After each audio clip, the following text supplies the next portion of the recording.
locked. This room is so bright. Even with the blinds closed, I'm half blinded. Yeah.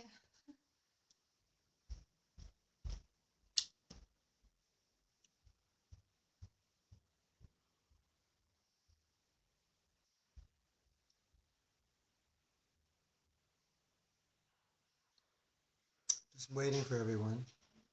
I think this is the right time.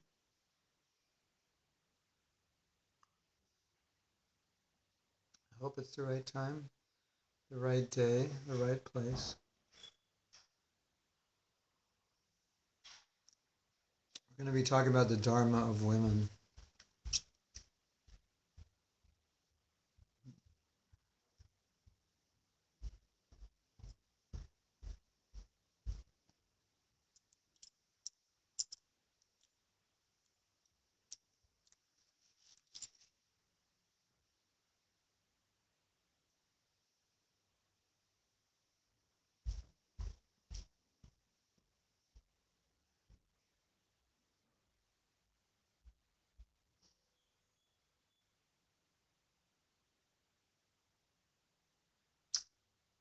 Okay, I'm at the right time because we have somebody online.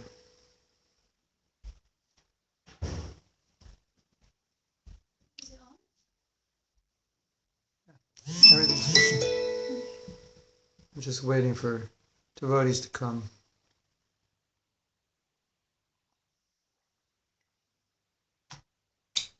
Don't put cups of liquid on your computer. Do you have another table? Oh, is the other table like this? No.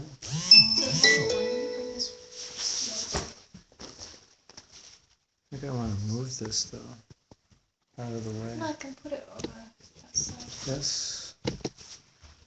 This is better.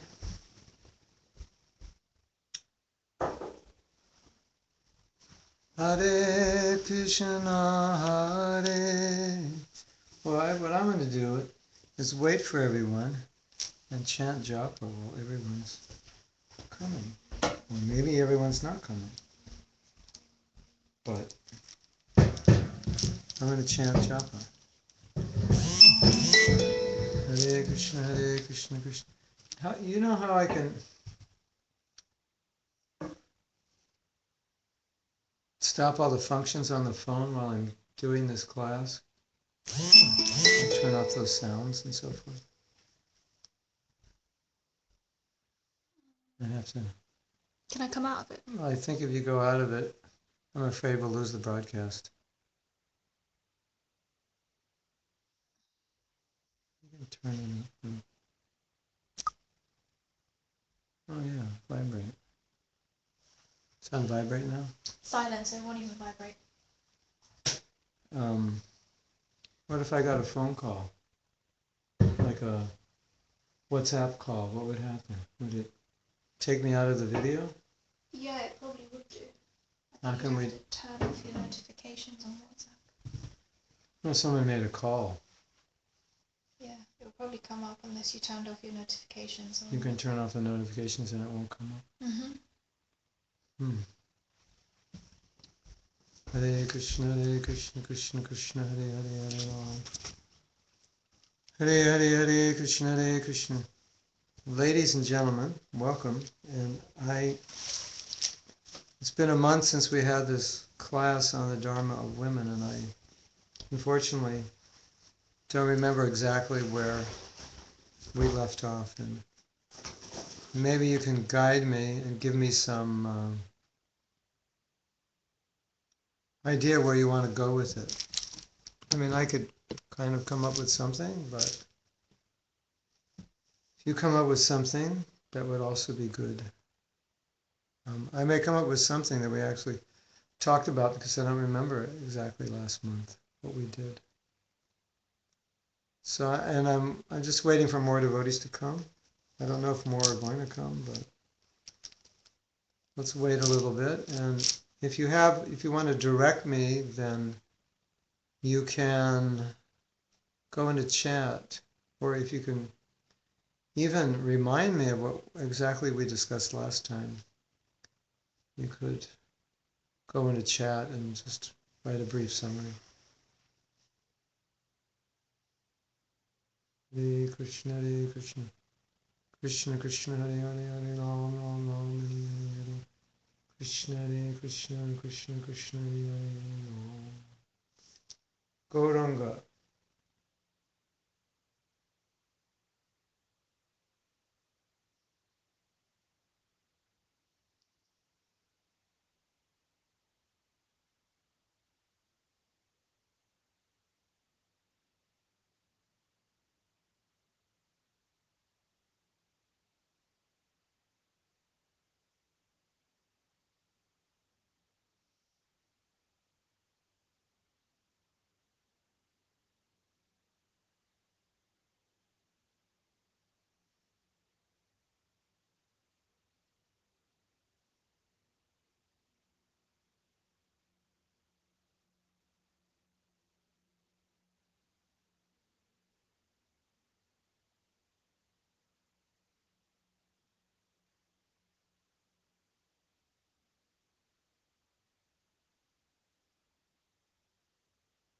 Hmm. Wow. Now you're wondering what the wow is, right? You may never find out. I may not tell you what the wow is. I may and I may not. We'll have to see.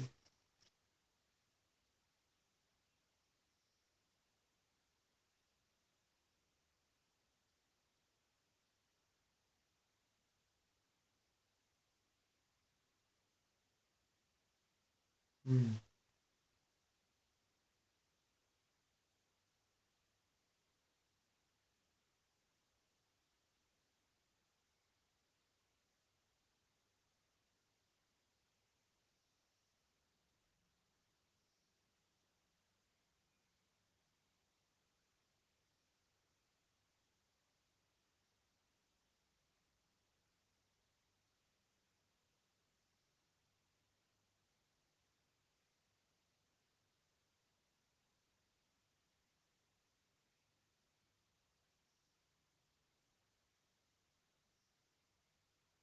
Hmm.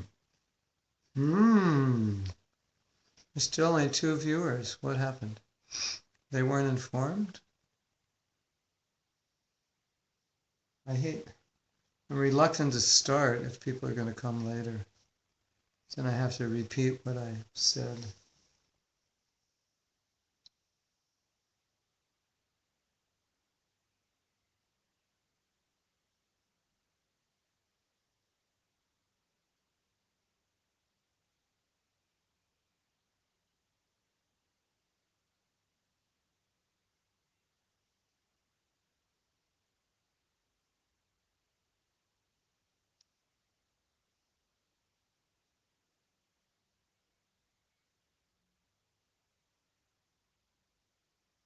I wonder if we got timings mixed up.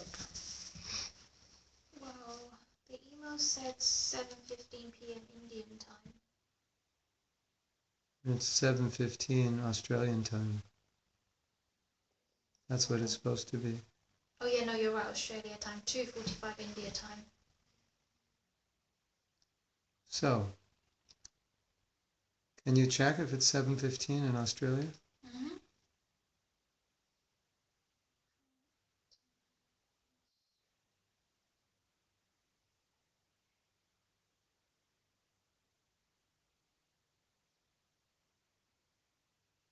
Hare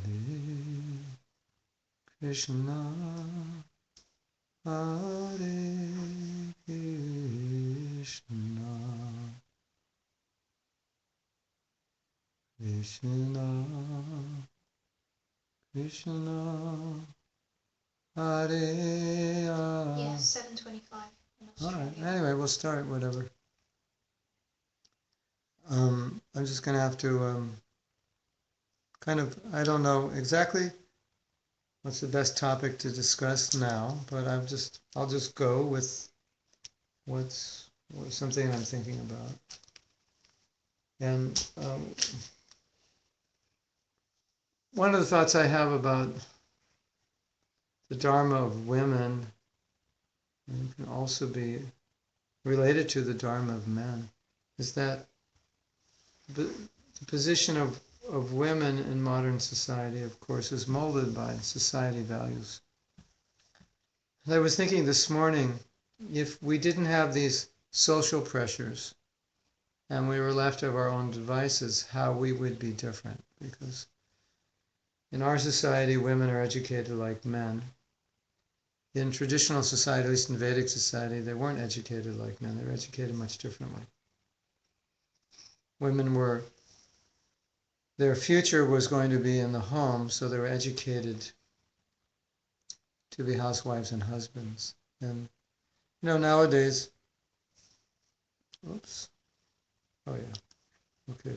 So nowadays, our educational system, I mean, in high school, they had what was called home economics, where you learn how to cook. You have that? Home economics? I don't even have that. Well, you have food technology, but that's not. This was called home economics, I guess. You learn things in the home. I don't know, because I never took it, but you learn to cook. I don't know if you learn to sew or do anything. But certainly I don't remember anywhere in my educational system of learning how to be a husband, and so therefore I assume there was no education in learning how to be a wife. And Prabhupada said for women, that's one major part of their education, is learn how to be a wife. Because most women will be married and most women will be mothers, so to learn how to be a good wife and a good mother. So the female education that they get today is geared towards their occupation. It's not geared with the future in mind of only being a mother and a wife, but also having a career. So that has made or forced women to be a little more male-like than I believe they normally would be. Because when you go out into the workforce, then and when you go to school, it's a little more competitive environment. And as the higher up you go, the more competitive it gets, and you're expected to perform well. And sometimes the work you have to do may be more male-oriented than female. Then it becomes more unnatural. But aside from that, just the fact that women are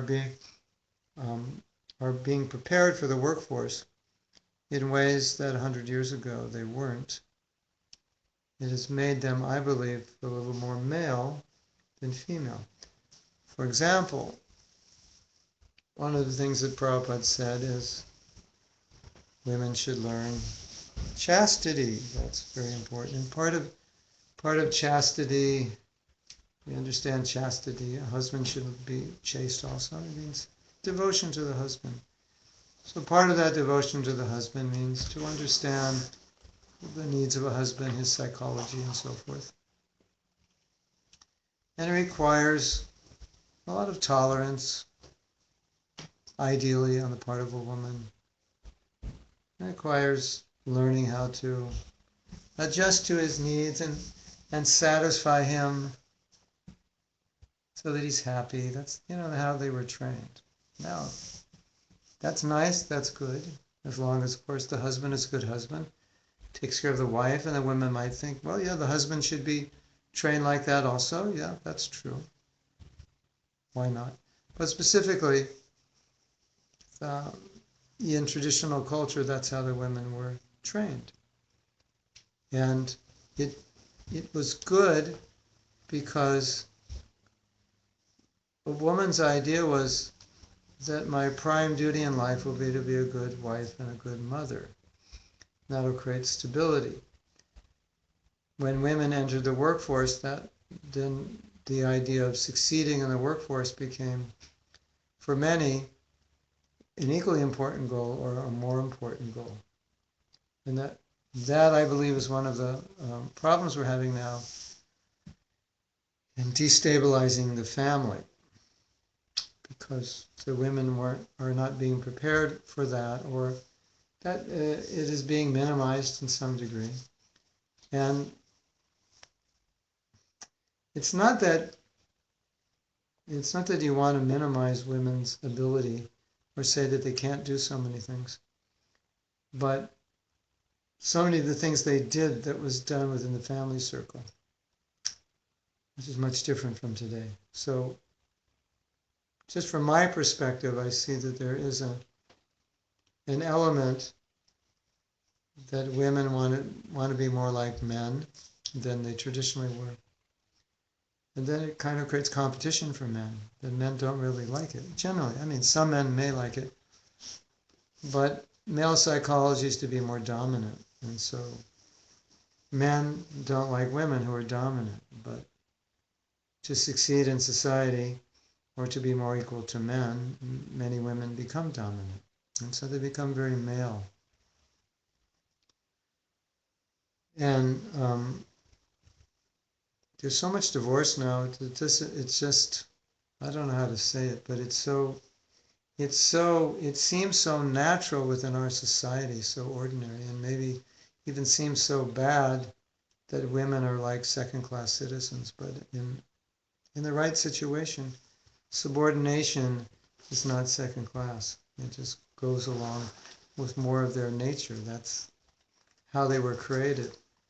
But of course, when men don't take care of women and exploit that subordinate nature, then women don't want to stand for that. So they want to take a more dominant role because they need to defend or protect themselves. Secondly, as we're discussing, the economics of the world has changed, and now women are working. So their education is the same as men. Previously it was different, at least in Vedic times it was different. Because the education was different, because the social values were different, they were molded differently.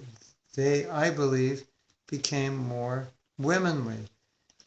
And now you see in society, I didn't really see this when I was growing up, although I'm sure it was there to some degree, but it's much more there now. The women, I see this kind of, I don't know if you could call it competition, but I see the differences that women want to be more like men in many ways, or they feel that they've been suppressed by men, so they want to do things that men do, which is okay. That's fine. But like um, maybe you can say women were restricted, and I would agree in some ways they were restricted. They could have been doing more. But I think that the problem that you run into is when you run into a misunderstanding where it's not that if women want to be like men and they lose their femininity, that's a problem. So, and some things about men just don't work for women. And I think that's where you run into trouble. Okay, men can go surfing, so why can't women? Okay, you go surfing. But don't become a man in doing it. See, that's the problem. If you develop the male traits, come screaming down a wave, the surfers don't like people on their waves, come screaming down a wave, get off my wave. That's very male. Very female is, no, you take that wave. I'll take another one. So you understand what I'm saying, that in trying to do things or become like men, the problem is you become like men, and that's the problem. So you don't want to become like men. Even if you have to do things that the men do, if you start developing the characteristics and qualities of the men, or you want to become more male, and you think that's good to become more male, then that becomes a problem. Doesn't it? I think it does, because um, as a man, I'll look at a woman, and I understand men, obviously better than I understand women, and I'll look at women and I'll say, why do you want to become like a man? Men are gross. In many ways, they're gross. And and you balance a man out, you have different qualities, you have your feminine qualities, so just stay a woman, it's better. But so I think women left to their own devices would be women. But the way the social system is now, the women grow up often in a way where they don't distinguish enough the roles of men and women because it's very blurred. And You'll see in more traditional societies, women tend to be more reserved. They tend to be more formal in dealing with men. In our society, boys, girls, everybody's friends. It's very informal. It's like the lines are all blurred now. They become much more blurred between male and female. And it was never like that before. So a lot of women have been frustrated by this because in their attempt to be more male, they didn't become happy. So, I mean, some may be happy, but some in doing what they're doing, and some men may not be very happy to be married to a man in the form of a woman. So these are some of the problems, and I'm sure some people would argue and say, well, in many cases it works out. It's fine. You know, we're happy. We do what the men do, and we have our femininity also. And I'm comparing it to a standard, which is maybe something that people don't remember, or a standard which they don't even understand. And trying to explain why Prabhupada said certain things about women, which to us seem really, really, really archaic.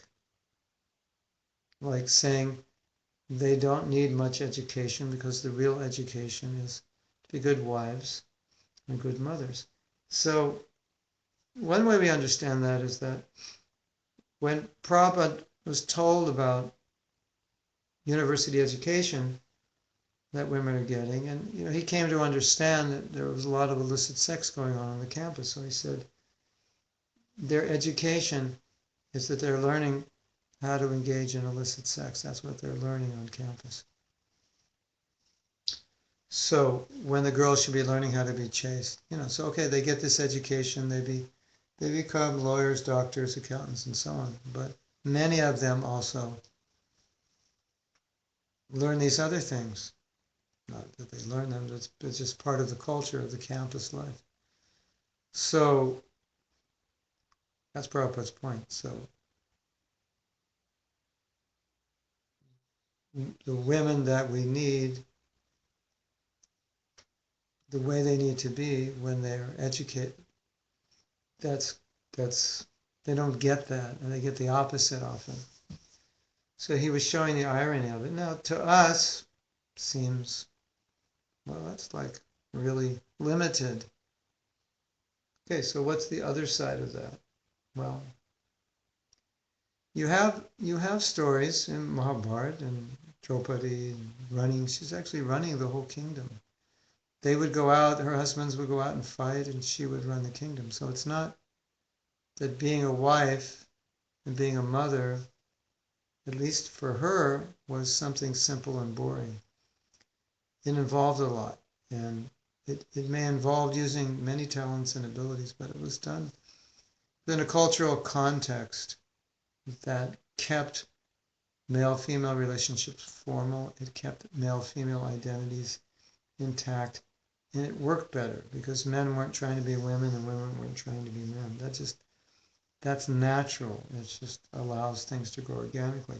Now, to balance it out further, okay, then you might say, okay, but now in ISKCON, Prabhupada engaged women in doing all kinds of things, which it sounds like from what I'm saying is very male-oriented. It's a very male position. He let them go out on the street, distribute books, just as the men did. Basically let them do practically everything the men did. So how does that line up with what I'm saying? If he also was thinking about traditional roles for women and how that would be better, how does it line up? So the way it lines up is, I hope I'm giving the right class. I hope I'm not supposed to be giving the... No, first one is Dharma of Women, and then the second one is Truth About Love. 6, I think. Yeah, okay. Yeah. So, okay, yeah, we're right. Okay. So then Prabhupada engaged. The women were doing almost everything the men were doing. They weren't temple presidents, but they were temple presidents' wives, so they were running part of the temple. In some cases, they were running the whole temple, and their husband was just kind of the front man. So, how does this balance out with these traditional roles we're talking about? Well, Prabhupada said that when he saw American culture, he saw it's different. So he adjusted to it. So it wasn't that he was giving up his idea or understanding of what it means to be a woman. But at the same time, he was recognizing that they had desires to serve Krishna in ways similar to how men were serving or more traditional male roles. And he saw, because that's their nature and they were used to doing that it would be okay if they did that. So they went out and traveling Sankirtan parties. They were head pujaris, they were head of this, they were head of that, they were heads of departments. Men were under them, believe it or not. The men actually had to listen to them. They didn't like that often, but anyway, so these things were going on. So Prabhupada was utilizing what he could see as a culture that the Americans were used to, so he would engage people that way and give women so much service. So how do we balance these things out between these very traditional roles and how Prabhupada was engaging? Well, interestingly enough, he was engaging them that way, but he never compromised on these traditional, he couldn't compromise, he would never say that this is not the nature of a woman. He would always talk, this is the nature of men, this is the nature of women. So the point I'm making is that no matter what the woman does or how he engaged him, it wasn't because he thought that American women had another nature, but he understood that the culture was different. And what they were capable of doing or what they were used to doing, he would engage them. It was acceptable. And it was acceptable by the men and so forth. And the women were used to it, so he would do it. At the same time, you'll see in Prabhupada's teaching us, training us, there was another principle that always was an undercurrent, and the undercurrent was there is a culture called Vedic culture, and these are traditional roles which are found in Vedic culture, and that these roles are, how should we say, the female roles, the male roles, they kind of simultaneously exist in both worlds, in the modern world of the woman being very active, and in the traditional world of female nature. So something that I've seen, just an observation, I've seen women come to the movement and become women by staying in the movement. They were very, I would say, a little more male when they came. But some countries, not all countries, some countries the women are very female when they come. But I've noticed women become women, and people have told me this also about other women, that they were a little more male when they became devotees. And in Krishna consciousness, there's a little more emphasis on women being women. And so they would develop their natural womanly nature. When they first came, not so much. And what that showed me is it's what they wanted to be. But maybe there wasn't an environment that was conducive to that or encouraged that. So we see both things going on simultaneously. But the thing that concerns me now is something that I'm experiencing in my own work that I'm doing in Krishna consciousness, is that we're faced with a situation in the world today in which families are not very stable, and therefore people coming out of these unstable families are also not as stable as people were previously because the families were stable. So we're running in our own work of spreading Krishna consciousness. We're running into having to deal with problems with people that people didn't have, or didn't have to the degree they have them now, in terms of emotional and psychological troubles. The problems we had when the movement was younger, the psychological, emotional problems, were usually because people had taken too many drugs. It wasn't because they came from broken families, because their broken families were very rare. And it wasn't because they were raised, their mothers were gone working all day, because most women didn't work. So most people came from families that were stable, there was no divorce, and the mothers were home. When you left for school, your mother was there. When you came back from school, your mother was there. And that's how people grew up in my generation and generations before that. But now, with the way statistics are, that we have to figure that half the people that are coming to our movement, coming to our temples, wanting to become devotees, half of them, at least outside maybe the Indian community, half of the Westerners, they come from broken families. And therefore that means a higher percentage of people have emotional problems. So oftentimes it becomes very difficult to deal with those people. They occasionally become unreasonable, or their self-esteem levels are so low, they're really hard to deal with. They take everything personally. You make a suggestion, they feel that you're attacking them. It's I think it's becoming almost like an epidemic now, with the instability of families, how the epidemic of psychological problems, at least that makes it difficult for relationships to work well.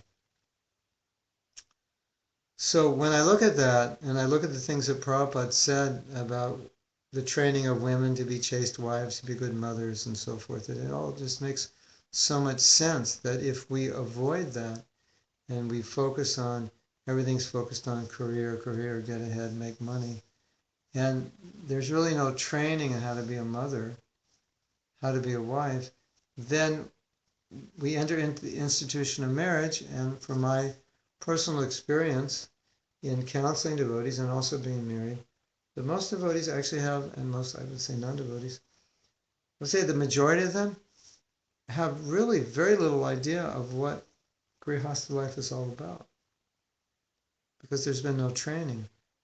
A woman has very little idea about what a man wants, understanding his mentality. Man has very little idea understanding a woman's mentality. And a lot of times there are problems which could be easily avoided if they just understood one another better. And then to me it seems so interesting or curious that we have an educational system that is producing people, 50% of which will be divorced, and there's no training. I mean, maybe there is in your country, but not in my country. Not in America. That was never there. And it just seems common sense to me with the rates of divorce rising that there would be concern about that, and that parents would be concerned about it. And most of the parents' concern is what? Get a good job, do well in school. That's what's important, right? Isn't it? If you do well in school, your parents are happy. Yes, right? And so anyway, that's obvious, and we all know that, and that's just how it is. And Prabhupada, he says something revolutionary, that education higher education is not that important for women. And that goes against the grain of everything we learn in society today, and even in the devotee community. And the devotees say that, what if my daughter gets divorced? What if she wants to go to school? What if she wants to learn these things? So, okay, yeah, that makes sense. She may need security. She may have so many desires and skills. Okay, that's all right. But if in doing that, the women develop the male mentality, it's just not going to work. The male mentality is domineering and controlling. The female mentality is more serving, more submissive. And if women lose that submissiveness and that serving mood in trying to fit within society, or maybe even worse, in thinking that being male is good or wanted, or males have suppressed us and we want to show them that we're as good or we can outdo them, and in sports and business and whatever. It's one thing to want to do sports and business. That's another thing to want to develop a male mentality or to show them off. Then things will go downhill for the family, which is, of course, the basis of stable society. So that's what I was thinking today. I didn't actually prepare anything because I couldn't remember what we had decided, if we did decide, what we had decided to talk from the last course. So tell me where to go from here. I need you to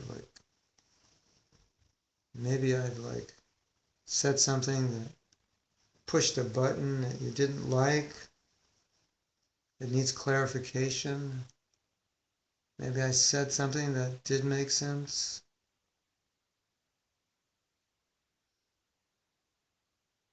Anyway, you think about it. Yes, we have a studio audience here. So for women who are kind of in that position today, where we kind of have to work financially because we have to be able to support mortgage, family and things like that, but again, like you're saying, it's kind of against your nature. How do you kind of deal with that? How do you reconcile that? The question is, if you're in this situation where you have to enter the workforce to support family or yourself or whatever, because, okay, in a traditional society, women wouldn't have to enter the workforce because by the time they're 15 or 16 or 17, or 18 or 19 or 20 at the latest, they'd be having kids. So I don't know. It's kind of interesting that women can have kids at the age of 13. Why did Krishna do that? Did he actually want them to have kids that young? That's the question for today. Did Krishna want? You'd say, no, he didn't. That's too young. I think Prabhupada's wife had her first kid at the age of 13. Anyway, that's an interesting question. But in traditional society, you couldn't go to the workforce because you'd have a whole load of kids. By the time you graduate university and you're ready to enter the workforce, you already had about 2 kids. So that was just how it worked. You weren't the one who was going to make money. It was your husband, and you'd be married young. So, and you'd be married into a family. So, if there was any problem, the family would take care of you. So, how do you deal with it now if you don't feel it's natural? Find a rich man and get married. Solves the whole problem. Men should be rich, and then of course there was polygamy, so these rich men could marry many women, so there would be no unmarried women. That wouldn't really work well now. I don't think the co-wives would be very happy. But these things like polygamy, which sound so archaic and destructive and horrendous and maybe stupid, no, but they had their function. Because it was be unmarried and work, or be married to a bum, or be married to a good guy who just has 5 wives. But anyway, you have your own house and you have your kids. So my understanding of these things, just by living in India and also not only seeing it firsthand, but trying to understand it, because I'm on the enneagram, the thinker who has to understand everything, is that culture is so powerful that how we're raised just becomes normal. It doesn't matter how weird it is. If you're raised to believe that there are demons with 10 heads then when you read Mahabharata and there's Ravana with 10 heads, it's like, yeah, no problem. But if you're an American and you read that, they go, yeah, this is just mythology. Nobody has 10 heads. And you say, no, Ravana has 10 heads. And as they got chopped off, they grew back again. And you say, wait a minute. People don't have 10 heads and heads don't grow back. But if you grow up believing that this is Leela, this actually happened, then you read it and you go, yeah, of course, no problem. Right, isn't it? Of course, you can also understand it and then grow to believe it. But specifically, if you grow up believing it, if that's not just believing it, but that's just the way life is, everybody does it this way, then it just becomes normal. So polygamy was normal. What's the problem? Everybody does it. It's a way of life. Getting married at an early age, that was just how it was done. Okay, so now that today seems extremely weird. Polygamy, child marriage, this and that. Okay, so we don't do it. Prabhupada didn't want it. People suggested it to him. He said no. So now if you want to live in this society today, what do? Get a good education just to make sure, just in case you need a good job, you might have to have it. Now you got this degree, you spent all this time and money, what are you going to do? You're going to put it in a safety deposit box? No, you want to do something with it, right? You don't just want, you're smart, you can do something, you can be successful, let's go out and do it, right? So what do? You just do it, but don't become a man. Do it as a woman. If you're raised in a household like where, like your mum especially has instilled in you, you need to be independent, you can't depend on any man, and even like after, like if you have kids and she's like, no, you have to go back to work, you can't stay at home because if the man does something to you, you've got nothing to rely on. Yeah. And how do you deal with that? Especially if you feel now it is kind of part of your nature to be quite independent, to be able to look after yourself and other people. Well, I think there's a lesson, and a lesson, you can apply this to anything. So Jenny is saying her mother programmed her to be independent, that you can't rely on men, which in a sense is good programming because she's right. That most men, or many men, you can't rely on. At least you have to be aware of that. But at the same time, if you have that mentality, it's a really weird mentality to be married and think, I don't know what's going to happen to this guy, I can't depend on him. So I work, I got my own money, I got my own room, I got my, it's not going to work. Right? So I think that there's so many things we learn growing up, and we have to decide what works and what doesn't. And that's where Prabhupada comes in, because he's the deprogrammer, so to speak. He's deprogramming us from all the programs that didn't work for us. Mm-hmm. So you have to really look at these things and say, does this really make sense? Is this going to work? So like I said, there is sense to it, but if you base your life on it, it could be problematic. Children are not happy when their parents are at work, I can tell you. It's not, I don't think it was the way Krishna created it, the way he wanted it. Now, socially, it's just what we have. But ideally, kids who have mothers that are with them all the time is better. Sometimes you hear these stories. I don't know if you've ever read these stories, but there's very wealthy people and they hire nannies. And and a lot of these wealthy people are really busy. They're movers and shakers. So they may have some big company or be part of a big organization, or maybe working in the government, politicians and so on. And they're gone from home many, many hours of the day. So I read a story about a nanny who took care of the kids of this, this family were very, they're very active. Maybe, going to work at 7 or work starting at 7. Like if you work in Washington, D.C. in the government, I think your meetings start at like 7 a.m. So, if you're I've heard stories of a lot of these politicians like going to work like 5 a.m. or leaving their homes at 5 a.m., 5:30, 4, meetings at 6 o'clock. And, coming home 7 at night, leaving at 4 in the morning, coming home at 7 at night. And so these nannies would say, it was amazing. My life was amazing. I grew up with these children and we had so much fun. And the parents never had that. The parents never actually raised the kids. They were raised by the nanny, never had that interaction. So that's unfortunate. And that's not natural. So, uh, then you can, you build your lifestyle around what's affordable.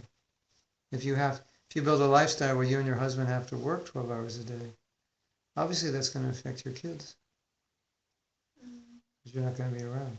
So, anyway, you have traditional values, you have your modern situations to deal with.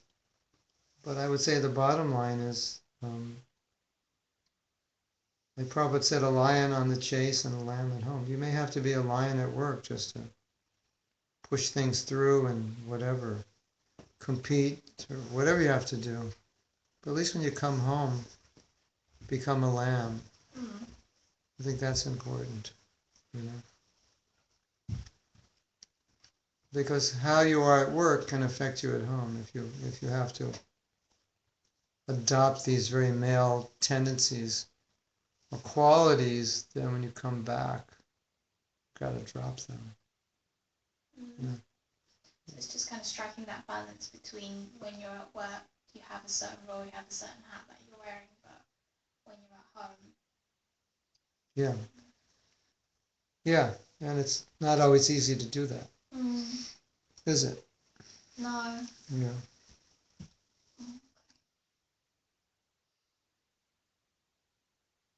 Yeah. And it's also hard to know what a woman is in a society where you have a lot of women who aren't women. And that becomes a standard. And some of the women who aren't women are very successful. And they're looked upon as role models. So it's all very subtle. A lot of this we don't understand because things have become merged a bit. It's not so clear.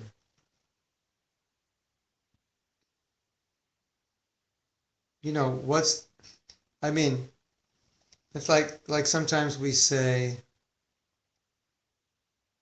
talk about what's natural. So what's natural? It grows on trees, it's natural. There's things that don't grow on trees. They're not natural. We had to make them. We had to synthesize them.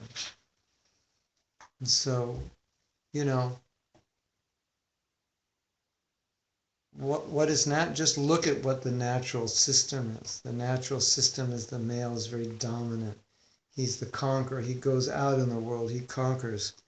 He brings back the food to the nest where the chicks are there and the mother taking care of it.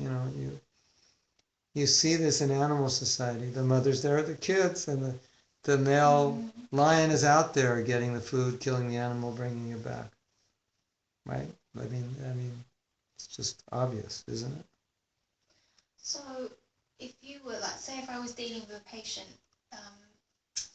so it's a male, but they don't have that kind of nature where they can't be strong, they can't be the breadwinner. How do I kind of support somebody in that? How can you support the male in being a breadwinner? Men have to know if you're not a man, you can't. Your woman can't be a woman because she'll have to make up for what you lose.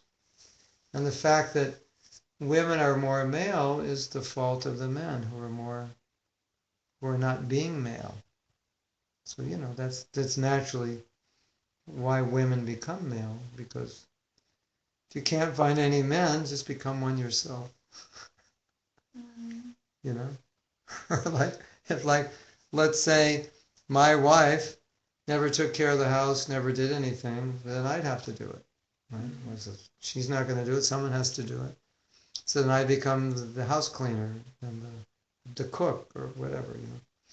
So the women or the men are going to fill in the gaps, and where the woman's she lacks being a woman, or the man lacks being a male, then the opposite have to fill in the gaps. And that's it's not always what women want to do, but it's often what they're forced to do. And then how does that impact a relationship? So for example, like say so you've got a couple and the woman is much more qualified kind of materially, she's earning a lot more, she's got professional qualifications whereas he doesn't.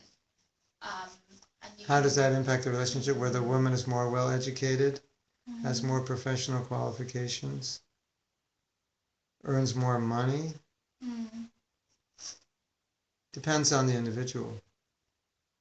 It depends how, see, if she can be in that position but take the female subordinate role, it won't be a problem. But if that position makes her more male, it's going to be a problem for him. Because I guess for her, she might find it much harder to respect him because she sees It's possible. this, like materially, I've got all of this and he doesn't have that, so how can It's possible, yeah, it's possible. Some men may be okay with that also. Mm.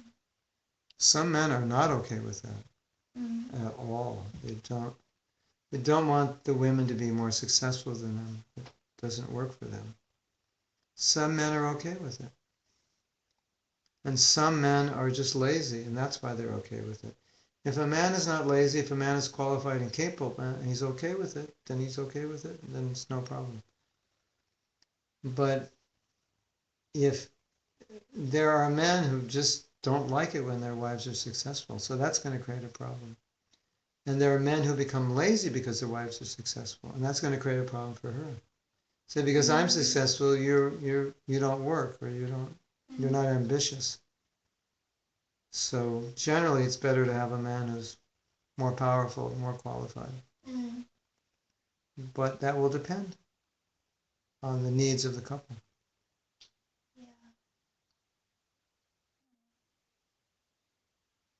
And you have to know your nature. You say, okay, I'm a professional, I have these qualifications.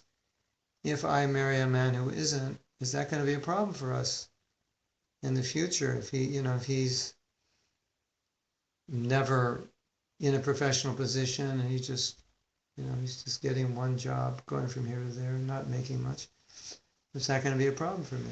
Will I, or do I like him so much and he's such a great guy that doesn't matter? I don't need that. I can make the money. He's a great guy. He's a rare person. I'm not going to find another person like that. I'm thinking in the context of somebody I'm working with, like this is the kind of situation So it'll depend on her. he's in. Because I don't know her, I can't kind of gauge where Yeah. they are in that. I'm just kind of hearing one side of it, and it's difficult for me to kind of understand the. Well, a woman may be very male because of, it may be hormonal, it may be social, and it may be because the man is not being a man, and she's just, if she had a man who was a man, she wouldn't have to be. Does that nature change in women? So if they do find a man like who can look after them, does that kind of subordinate, being submissive female nature come? My realization is most women want to be women. They're happier in that position. And if you read the history of the women's liberation movement, that's the conclusion they came to, that women wanted liberation because they weren't being taken care of well by men. And when they got their liberation, they realized that actually they didn't really want that, but they just wanted men who were men. In the absence of men who were men, then they wanted liberation from those men because the men couldn't really take care of them. And what they realized is that as women, they just really, their most cherished desire is to have children in a home and be mothers. That's what they realized, not to be conquerors of the world. So that's what I've seen. That's why I was saying within ISKCON, I've seen many women come in and really become women over time. Have kids, have family, and they're just, They come in and they join ISKCON in t-shirts and jeans, no jewelry, no makeup, thinking, I want to be a brahmachari, never get married.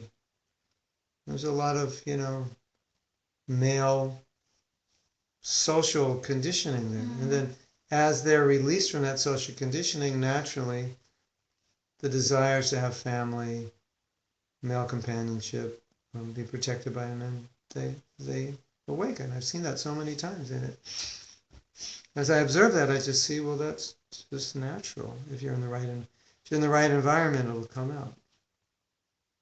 But you don't have that kind of men around, or that society which says being a mother is great, being a good wife is great. That's all you need. You don't have to be beyond that, anything beyond that. You don't need PhDs or this or that. You don't have to prove yourself. You don't have to. Now, if you're in a situation where your husband doesn't earn much money, you're gonna, unfortunately, you're gonna have to be a breadwinner. That's another situation. But I'm just observing generally in ISKCON that women find, it seems to me, I don't know, I'm not a woman, but it seems to me sooner or later they find that side that's more feminine than when they first became devotees.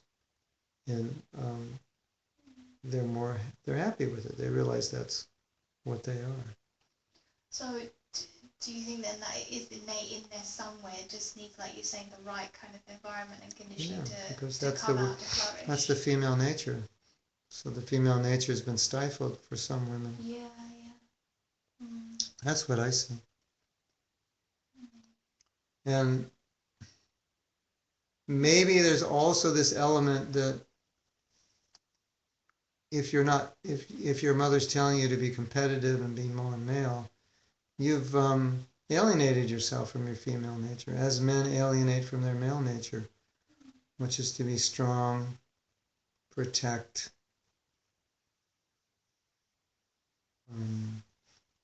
take, just to be responsible.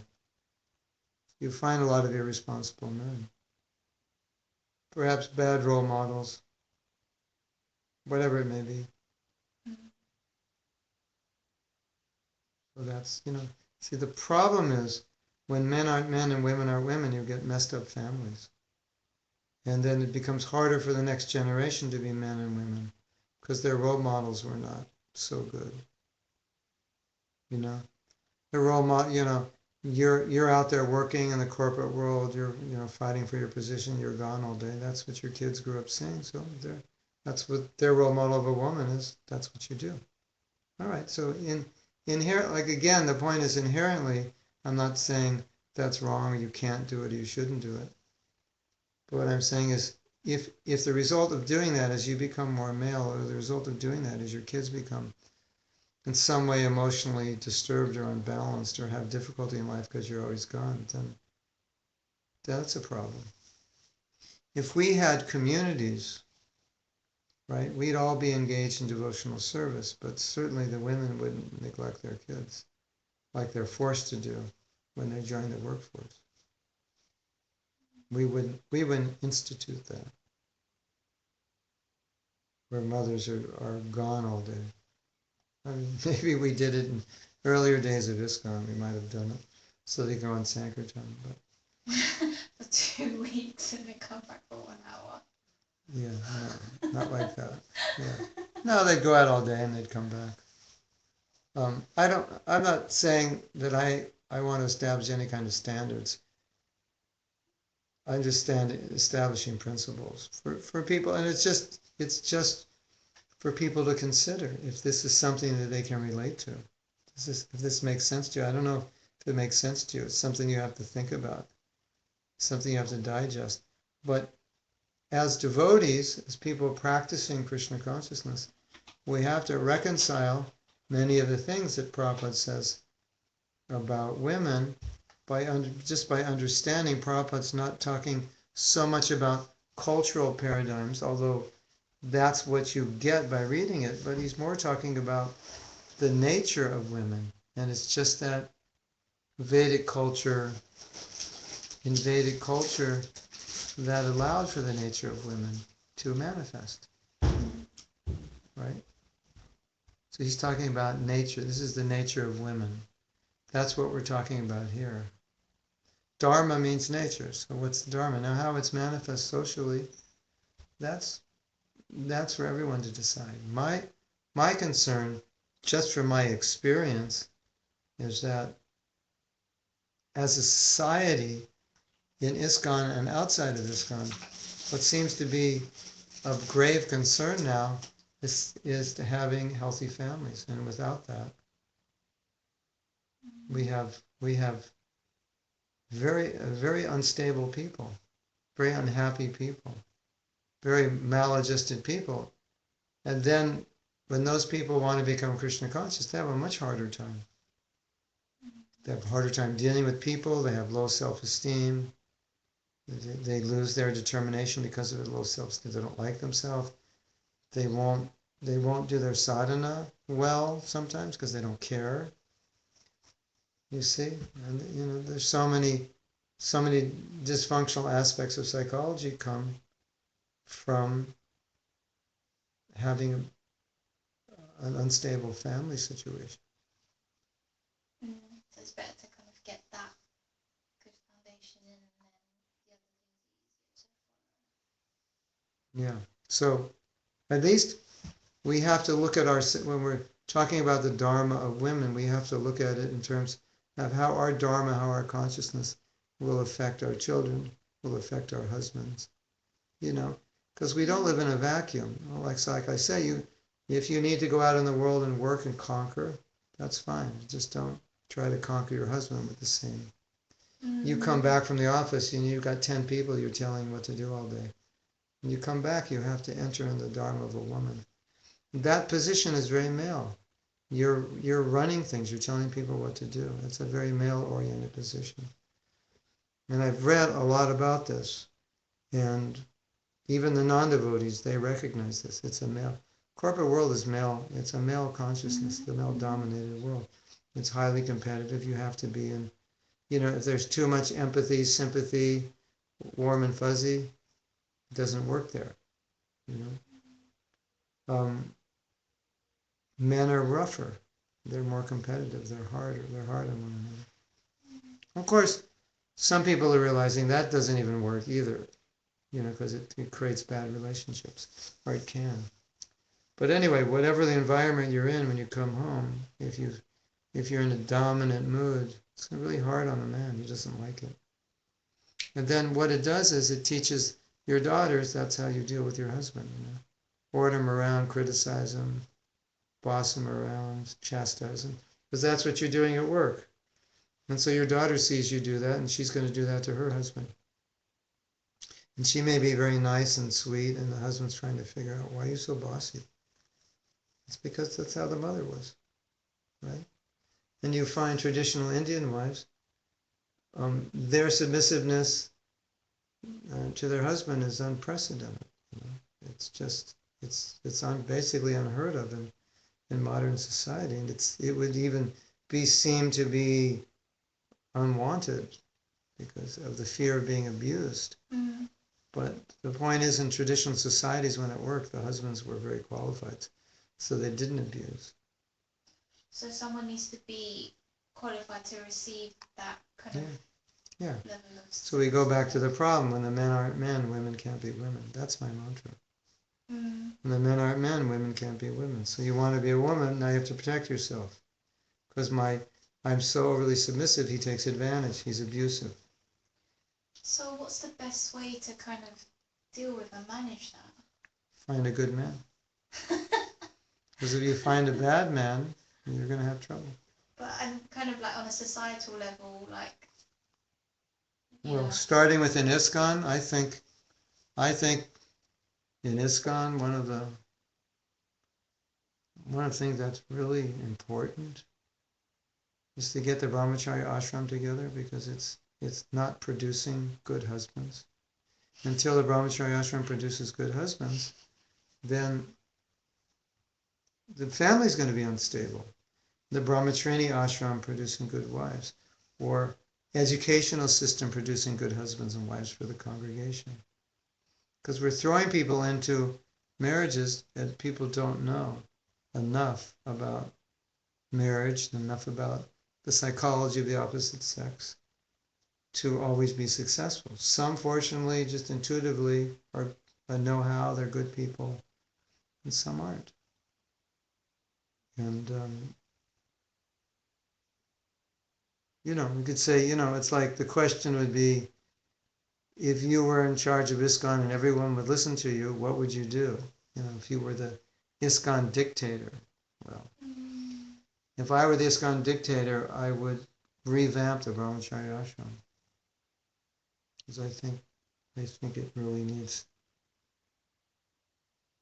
We really need to look at, in terms of the family, what these men are going to do, and who is actually Brahmachari and who isn't. And those who aren't need to be trained, rather than to drag on for 20 years trying to be. So anyway, we're supposed to stop here. I guess there's no questions, right? If there are. Oh, there are. Are there? I didn't press my chat button. Let me see.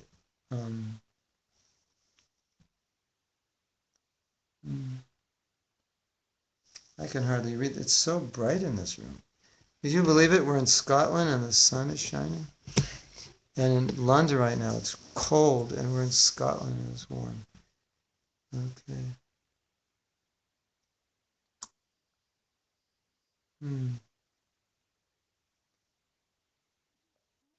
We have this.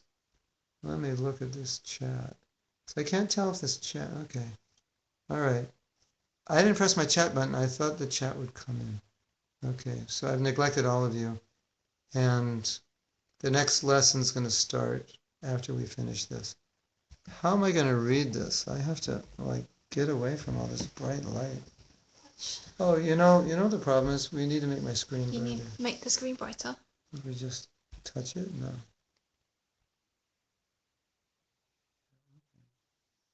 Okay, we're going to read. Time is correct. People are late. Late people. Not good. Okay. Class is good. I didn't understand the relationship between the development of male character and high education. Female character or male character? It's female character. Male and high education. Understand the relationship between development of male characteristics and higher education. Female. Not male. Male should just be educated what it means to be a man. But that's not education you get in universities. You're supposed to get it from your father. See, everything happens in the family. If you don't get it in the family, you have to get it somewhere else, but the educational system doesn't give it to you. So you have to know what it means to be a woman. You have to know what it means to be a man. So I was just saying, in modern education, in the modern system of education, you don't learn to be a man and you don't learn to be a woman. You just learn academics to prepare you for an occupation. But in terms of developing character, you get very little or nothing of that.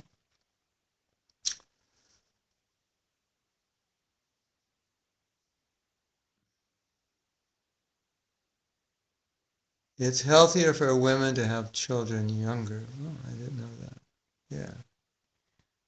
Yeah, I think that's becoming According to Ayurveda. Also, she says according to Ayurveda, having women younger, children younger. Yeah, but the problem is it's not easy to kind of get married earlier in order to facilitate that and to be in a stable. Yeah. So then Eddie says, can I have children and a career? You can, but you'll end up like many women who have children and a career, thinking about their kids when you're in the office. I would say this. Actually, you'll understand when you have kids.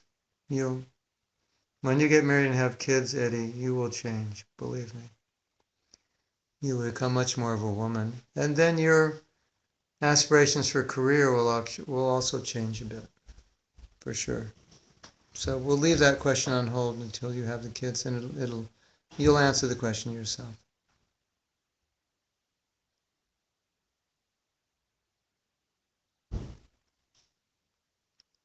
Vedic culture, the whole community raises a child, a nuclear family. Now you just have a couple people.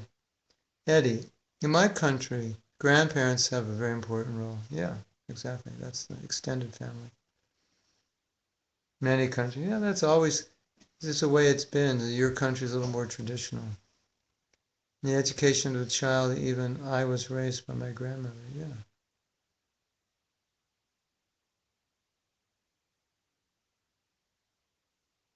And Eddie's commenting on the point that it's some men don't like women to be more successful than them. So if you're a successful woman, if you feel that you will be successful, you've done well in school, you've gotten good jobs, make sure the man that you decide to marry has no problem with that, but he actually likes that. Okay.